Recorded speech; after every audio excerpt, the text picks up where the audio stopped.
Buenas noches, ¿cómo están ustedes? Buenas noches. Muy bien. Qué bueno, me alegra mucho. Gloria a Dios. Vamos a continuar con el tema. Vamos a ponerlo serie de estudio obreros fraudulentos. Y el tema en esta noche es falsos apóstoles. El miércoles pasado fue el problema del judaísmo, ¿verdad? Especialmente el judaísmo mesiánico. Entonces en esta noche vamos a hablar un poquito de ese tema. Para nosotros va a ser como un breve repaso, porque esta clase ya tal vez nosotros la vimos en algún momento, hace no sé si el año pasado o el año antepasado, que hablamos de los apóstoles, o sea, habían apóstoles en esta fecha, ¿verdad? En esta dispensación de la gracia. Obviamente hubieron apóstoles que fueron los 12 apóstoles más el apóstol Pablo. Entiendo que hay un poquitico ahí de celebración, de comiditas, pero esperamos 7 días para la enseñanza, ¿verdad? Entonces vamos a priorizar lo que es prioridad, que es la enseñanza de la palabra. Entonces el tema es falsos apóstoles dentro de la serie de estudios de obreros fraudulentos. Para poder identificar a los falsos apóstoles de hoy, es necesario dar las características de los verdaderos apóstoles. Y de esa manera no vamos a comenzar tan fuerte contra los falsos apóstoles. Vamos a comenzar dando las características de lo que se necesitaba para ser un apóstol verdadero. Entonces, para nosotros hacerlo fácil, entonces decimos, ok, ¿cuáles son los falsos apóstoles? Los falsos apóstoles tienen muchísimas características, porque hacen muchas otras cosas que los apóstoles verdaderos no hacían. Entonces se nos va a hacer más fácil comenzar por acá, por el principio. Entonces vamos a identificar las características de un verdadero apóstol y vamos a ver si hoy en día esas características las podemos encontrar en alguno de los que se autollaman apóstol, ¿verdad? O apóstoles. Característica número 1 de un verdadero apóstol: tenía que haber sido testigo de la resurrección de Cristo.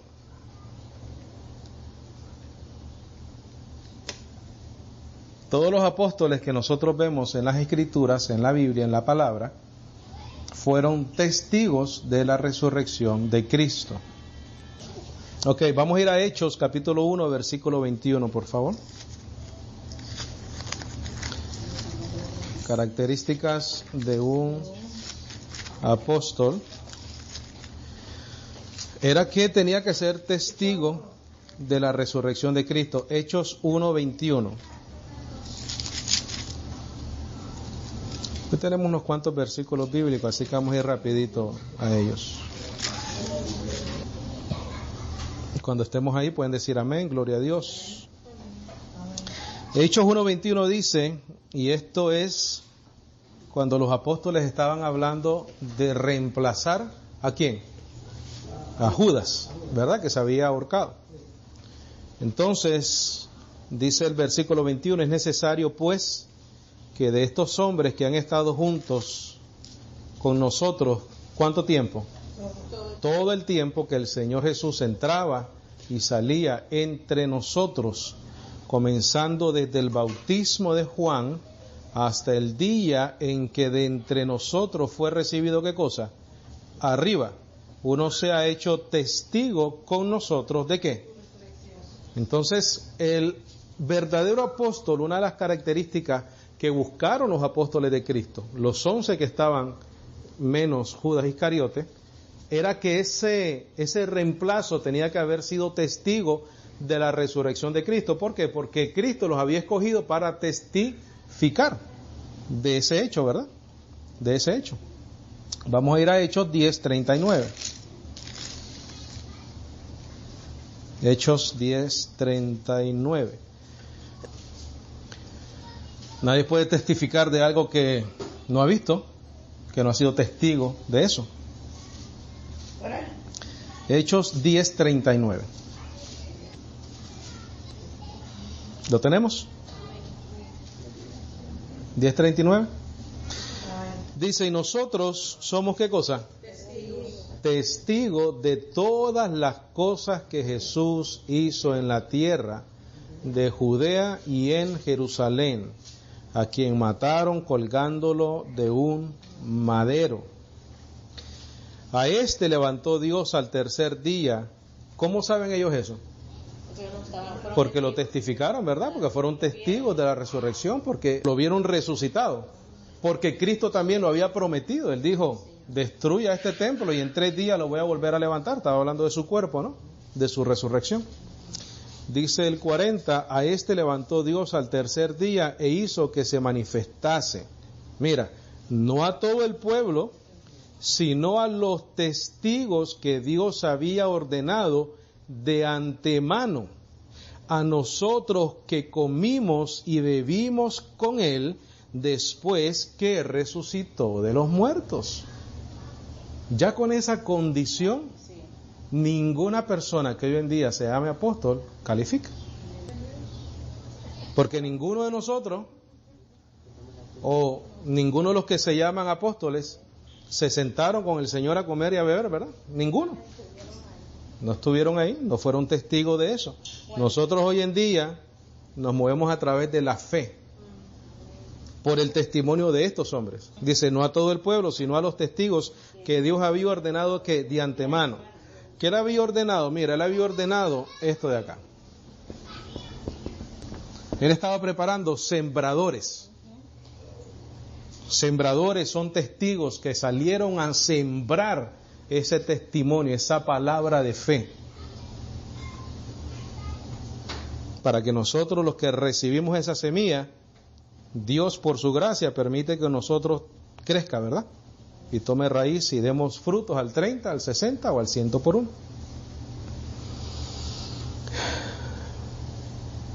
Versículo 42. Dice, y nos mandó que predicásemos al pueblo, mira, y testificásemos que Él es el que Dios ha puesto por juez de vivos y muertos. De este dan testimonio todos los profetas, que todos los que en Él creyeren recibirán ¿qué cosa? Perdón de pecados. He ahí el motivo, la razón, el propósito principal de ese testimonio, de esos ¿qué cosa? Apóstoles. Vamos a ir a 1 Corintios 9:1, por favor.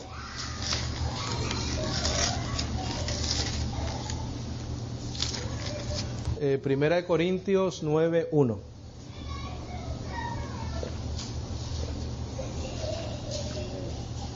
Recuerde que estamos en el punto número 1. Un apóstol tuvo que haber sido testigo de la resurrección de Cristo Jesús. Desde su bautismo hasta su resurrección, ¿verdad?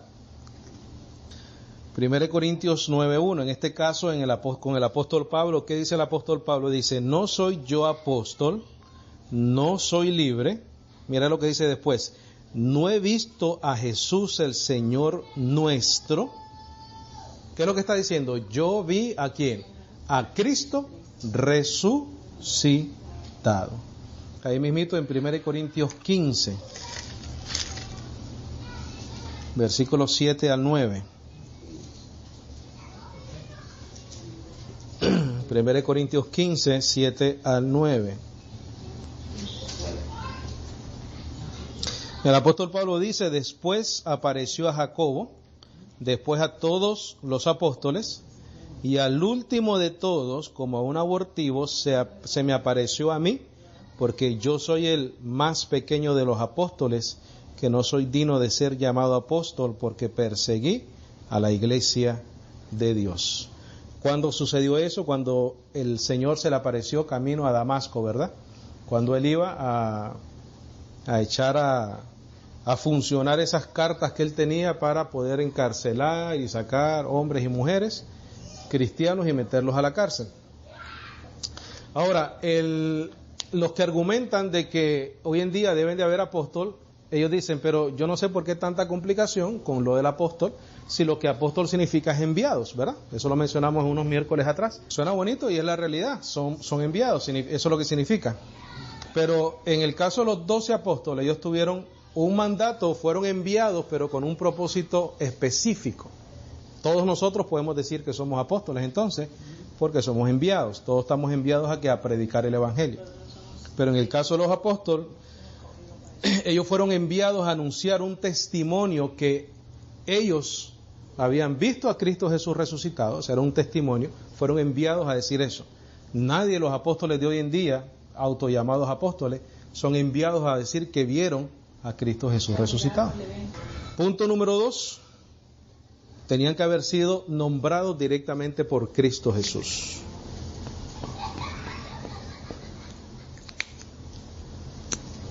Ok, punto número 2. Tenían que haber sido nombrados por Cristo Jesús directamente. Directamente. Otro punto complicado, ¿verdad?, para los apóstoles modernos. Aunque la mayoría de ellos dicen que ellos vieron, soñaron, que vieron al Señor, que Dios les habló. Hechos 1:1, por favor. ¿Estamos ahí? Hechos 1:1 dice, en el primer tratado, oh Teófilo, sabemos que el que está escribiendo, ¿quién es? Lucas, ¿verdad? Lucas investigó y él escribió Lucas y también escribió Hechos de los Apóstoles.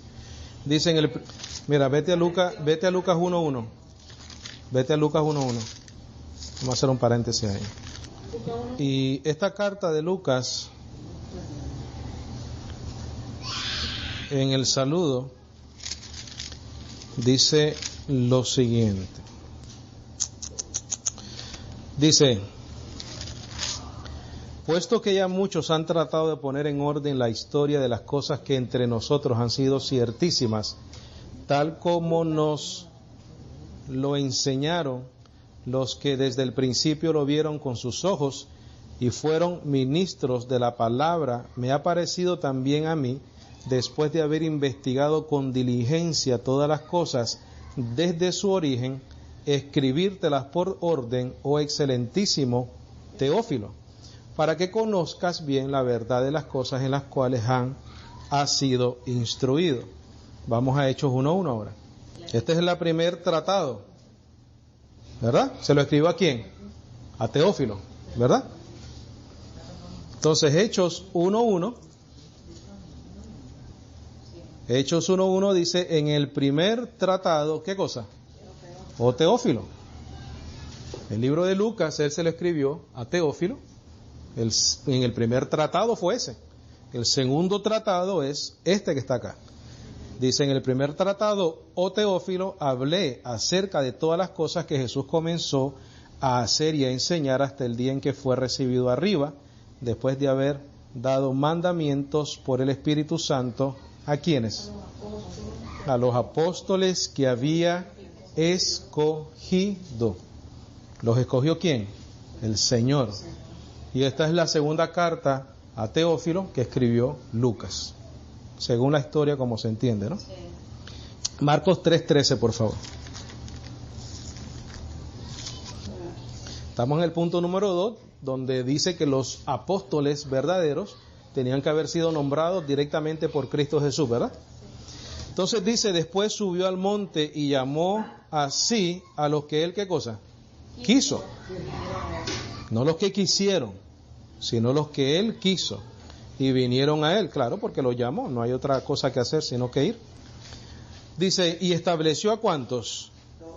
A 12 para que estuviesen con él y para enviarlos a predicar y que tuviesen autoridad para sanar enfermedades y para echar fuera demonios. Lucas 6:12, por favor.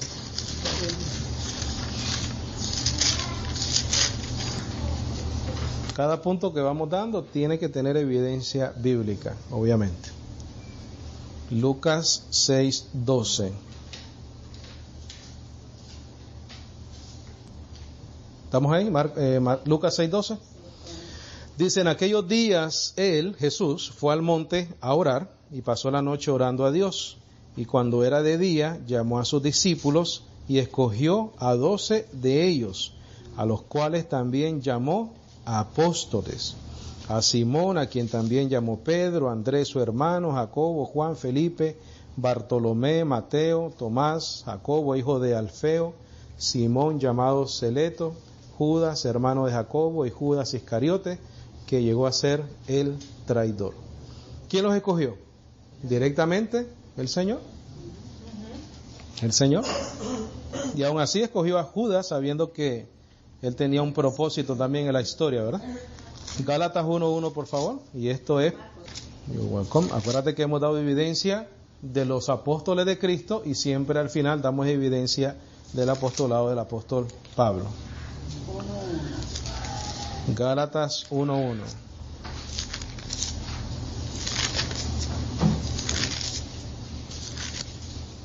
¿Estamos ahí? Estamos llegando. O estamos cerca. O casi. Gálatas 1:1. Dice Pablo, apóstol, y entre paréntesis dice, no de hombres ni por hombres, sino por Jesucristo y por Dios el Padre, que lo resucitó de los muertos. En ese solo versículo hay dos evidencias del apostolado de Pablo. Número uno, que lo vio resucitado, y número dos, que fue por Jesucristo quien lo llamó al apostolado. Entonces, punto número uno, un apóstol tuvo que ser testigo de la resurrección de Cristo. Punto número dos, ser nombrado directamente por Cristo Jesús. Y punto número tres, un apóstol confirma su misión con señales y prodigios.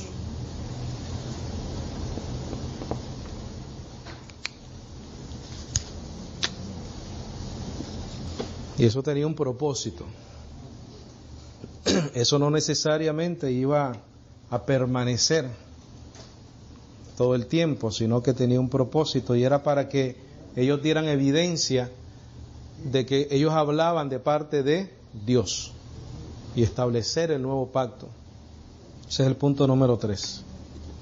Un apóstol confirmaba su misión con señales y prodigios para establecer el nuevo pacto de la gracia. Vamos a ir a Mateo 10:1, por favor. Un apóstol confirmaba su misión con señales y prodigios para establecer el nuevo pacto. Mateo 10:1 al 4. Y esa autoridad obviamente fue dada por el Señor Jesucristo. ¿Estamos ahí? 10:1 al 4. Ok.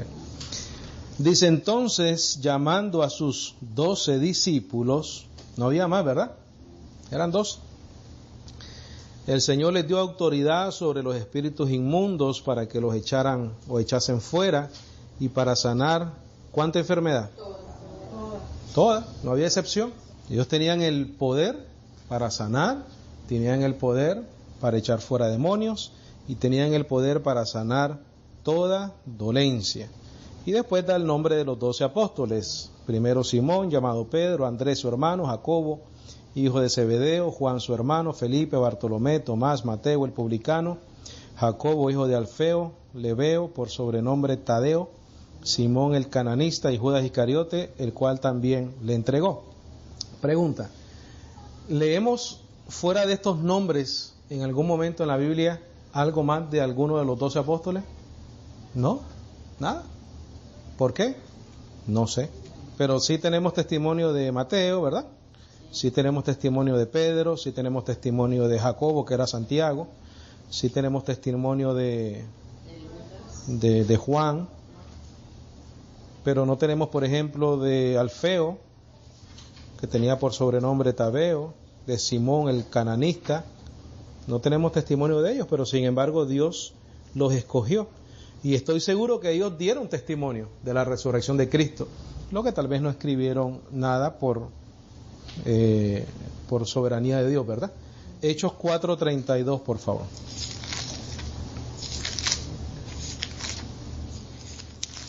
Hechos 4:32.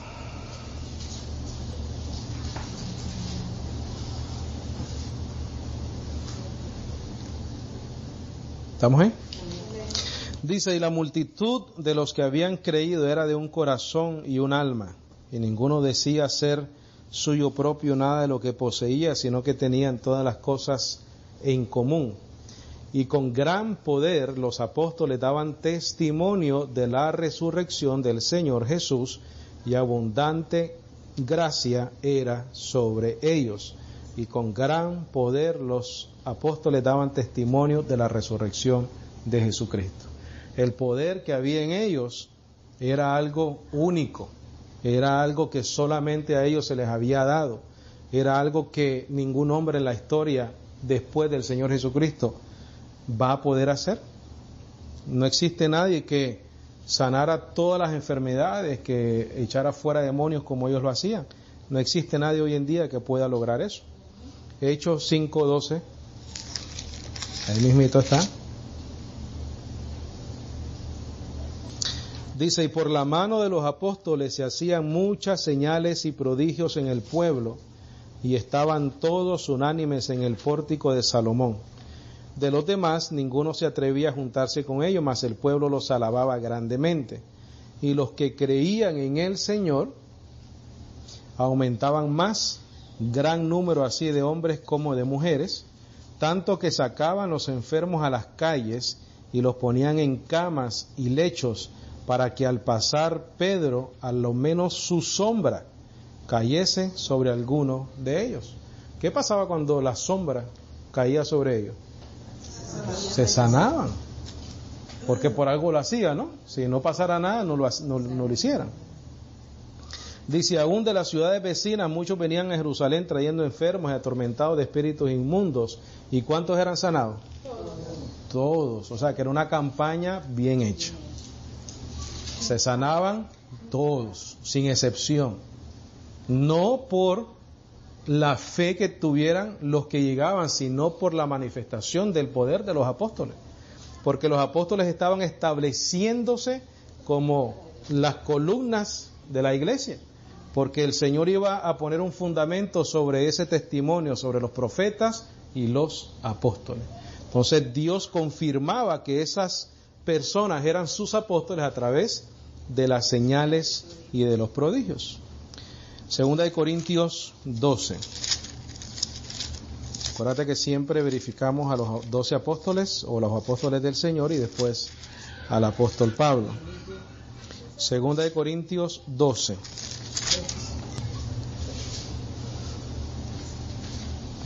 Ya casi vamos a terminar ya.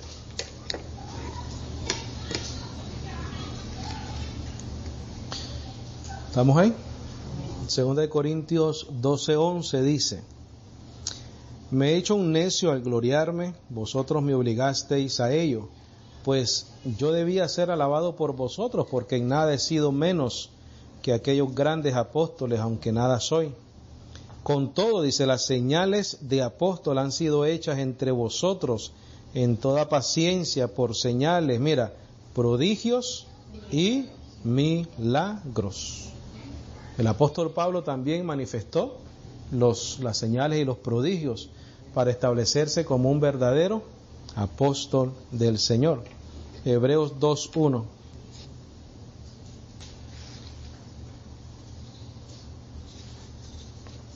Y dijimos que las señales y los prodigios eran para establecer la palabra del Señor, el nuevo pacto de la gracia.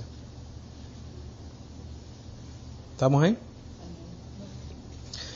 Dice Hebreos 2:1, dice, por tanto es necesario que con más diligencia atendamos a las cosas que hemos oído, no sea que nos deslicemos. Porque si la palabra dicha por medio de los ángeles fue firme, y toda transgresión y desobediencia recibió justa retribución, ¿cómo escaparemos nosotros si descuidamos una salvación tan grande? La cual, habiendo sido anunciada primeramente por el Señor, sabemos que La salvación fue anunciada por Él, ¿verdad? Primeramente por Él. Dice, nos fue confirmada por los que oyeron. ¿Quiénes son esos? Los apóstoles. Testificando Dios juntamente con ellos. ¿Quiénes son ellos? Los apóstoles. Con señales y prodigios y diversos milagros y repartimientos del Espíritu Santo según su voluntad. Ahora, para hacer un paréntesis y explicar esa parte ahí de Hebreos, voy a permitirme leer de la Biblia de Estudio MacArthur, por si alguien quiere la referencia, es la página 1747. Para hacerlo correcto, ¿verdad? Cuando uno lee un comentario de algo que uno no escribió, pues hay que dar esa referencia. Lo voy a leer de la Biblia de Estudio MacArthur, es la página 1747, y es el resumen o el contexto histórico del libro de Hebreos, en énfasis en el sacerdocio levítico y en los sacrificios, como también en la ausencia de cualquier referencia a los gentiles. Esta carta se llama ¿cómo? Hebreos, porque se le escribió ¿a quién? A los hebreos, a los judíos. Dice, apoyan la conclusión de que una comunidad de hebreos era la destinataria de la epístola. Aunque estos hebreos eran primordialmente convertidos a Cristo, probablemente había un número de incrédulos en medio de ellos, quienes fueron atraídos por el mensaje de salvación, pero quienes aún no habían hecho un compromiso total de fe en Cristo. Dice, una cosa es clara a partir del contenido de la epístola. La comunidad de hebreos estaba enfrentando la posibilidad de una persecución intensificada. Conforme confrontaban esta posibilidad, los hebreos estaban siendo tentados a deshacerse de cualquier identificación con Cristo. Quizás consideraron reducir a Cristo de ser el Hijo de Dios a un mero ángel. Tal precedente ya había sido establecido por la comunidad Qumran o Qumran de judíos mesiánicos. Este es el problema con estas viviendo cerca del Mar Muerto. Ellos se habían dado de baja de la sociedad, establecido una comunidad religiosa e incluyeron la adoración de ángeles en su rama de judaísmo reformado. La comunidad Qumran había llegado al punto de decir que el ángel Miguel era más alto en estatus que el Mesías venidero. Este tipo de aberraciones doctrinales podrían explicar el énfasis en Hebreos capítulo 1 de la superioridad de Cristo sobre los ángeles. En otras palabras, cuando en Hebreos 2.1 dice que es necesario atender a las cosas que hemos oído, que estaban dirigidas a la comunidad judía, que esta carta fue escrita para ellos. ¿Ok? Entonces, ¿por qué no hay apóstoles hoy en día? Porque ninguno cubre estos tres puntos. Ningún apóstol de hoy en día fue testigo de la resurrección porque no había ni nacido. Ninguno de los apóstoles fueron nombrados con Cristo, de los que hoy en día se autollaman apóstoles. Entonces, no cubres esto, no cubres este, y tampoco cubren el número 3. No tienen señales ni prodigios. Porque dicen que sanan, ¿verdad? Y que hacen muchas otras cosas, pero no lo pueden hacer sin una serie de eventos que lo que hacen es apelar a la emoción del ser humano, ¿verdad? Con la música, con las luces, con la prédica, con la manera de enseñar, con la euforia que hacen las cosas. Entonces, ninguno de los apóstoles de hoy en día cubren esos tres puntos esenciales, importantes, sobre los cuales Dios o Cristo Jesús estableció sus apóstoles. También voy a leer algo de un teólogo que se llama Wayne Grudem. Entonces él escribe en su libro Teología Sistemática, página 905 a 906, dice, los apóstoles del Nuevo Testamento tenían un único tipo de autoridad en la iglesia primitiva, la autoridad para hablar y escribir palabras que fueron palabras de Dios en un sentido absoluto. Por eso es que nosotros, ¿qué hacemos? Leemos las cartas de los apóstoles. En este caso específicamente el apóstol Pablo. Dice, no creerlas o desobedecerlas es no creer o desobedecer a Dios. Los apóstoles, por lo tanto, tenían la autoridad para escribir las palabras que se convirtieron en palabras de la Escritura.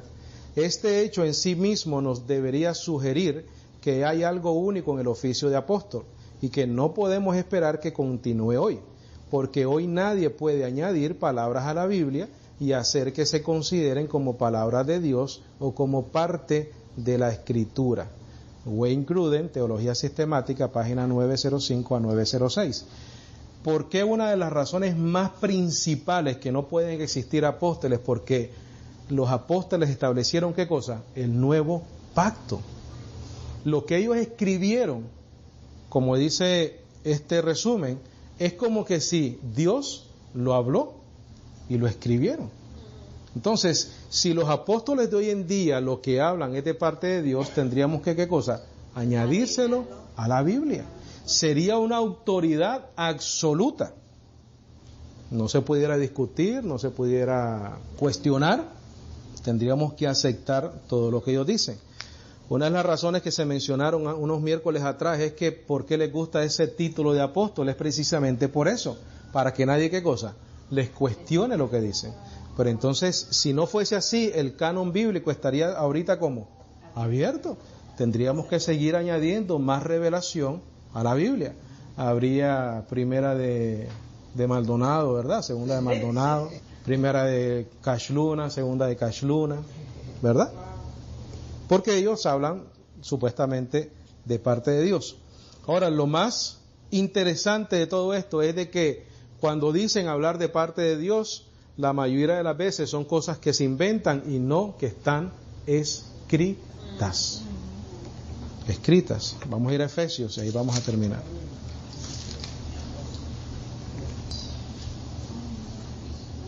Bueno, ese es el antepenúltimo. Efesios 2:19. Les cuento que, sin decir nombre, por ahí hubo uno que dijo de que la caída de Adán, no sé si alguien aquí escuchó eso, que la caída de Adán fue porque Adán le robó los diezmos a Dios. Cuando Adán comió del árbol, le estaba robando los diezmos. No sé con qué intención se habrá dicho eso. No sé qué quería crear en la conciencia, ¿verdad?, de sus feligreses. ¿Algún tipo de temor o de culpabilidad? ¿Qué evidencia bíblica de eso había? No tengo la menor idea. No sé, pero él dijo que la desobediencia de Adán, la caída de Adán, fue porque le robó los diezmos a Dios. Y tenemos que llegar a la conclusión de que ni se te ocurra por ningún momento dejar de dar los diezmos. Es crear una, culpabilidad tan grande que nunca dejes de diezmar. O sea que, pregunto, los testigos de la resurrección de Cristo, los que Dios nombró directamente, los que dieron señales y prodigios, los que escribieron el nuevo pacto, nunca mencionaron de que la caída del hombre fue porque dejó de diezmar o le robó el diezmo a Dios, pero ellos sí lo dicen. ¿Cómo es posible eso? Ok, Efesios, ¿verdad? Efesios 2:19. Dice, así que ya no sois extranjeros ni advenedizos, sino conciudadanos de los santos y miembros de la familia de Dios, edificados sobre el fundamento de los apóstoles y profetas. La iglesia de Jesucristo tiene que ser edificada sobre el fundamento de los apóstoles y de los profetas. ¿Por qué de los apóstoles? Porque los apóstoles testificaron de lo que los profetas profetizaron. Entonces los apóstoles te dicen, mira, lo que profetizaron se cumplió en un hombre de la historia que se llama Jesucristo. Murió y resucitó y Dios lo escogió para perdón de pecados todo aquel que crea en él.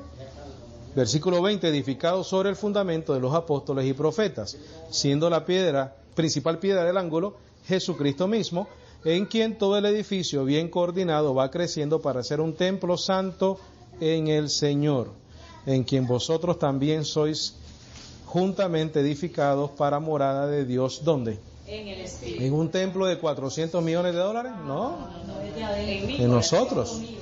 En nosotros. Vamos a ir a 1 Corintios 3:9.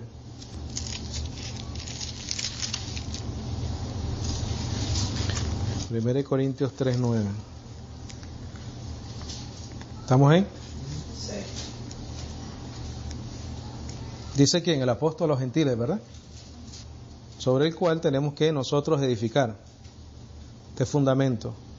Dice, porque nosotros somos colaboradores de Dios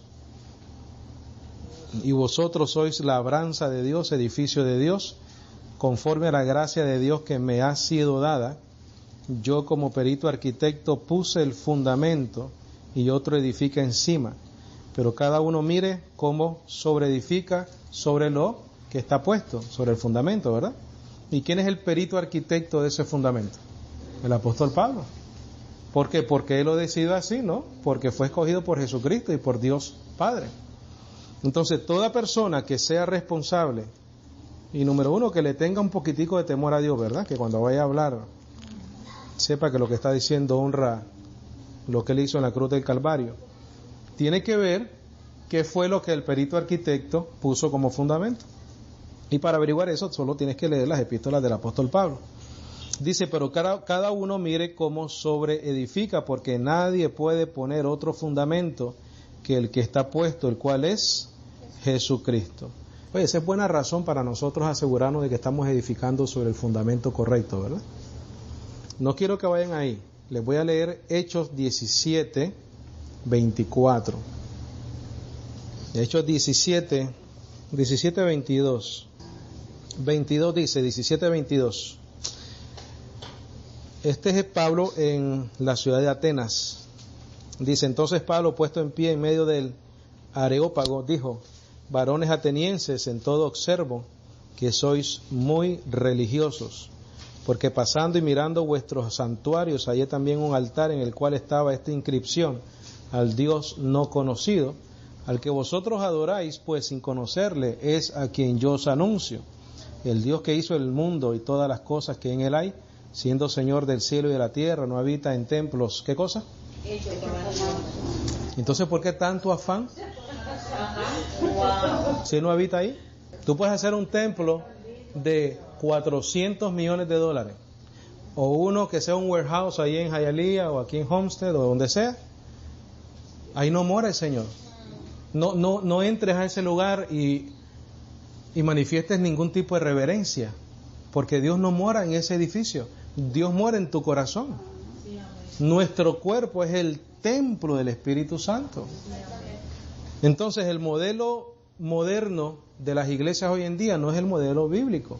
¿Por qué? Porque requiere entonces tener que manipular a la gente, tener que pedirle dinero, tener que inventar absurdos como el decir de que la caída de Adán fue porque se robó los diezmos al Señor.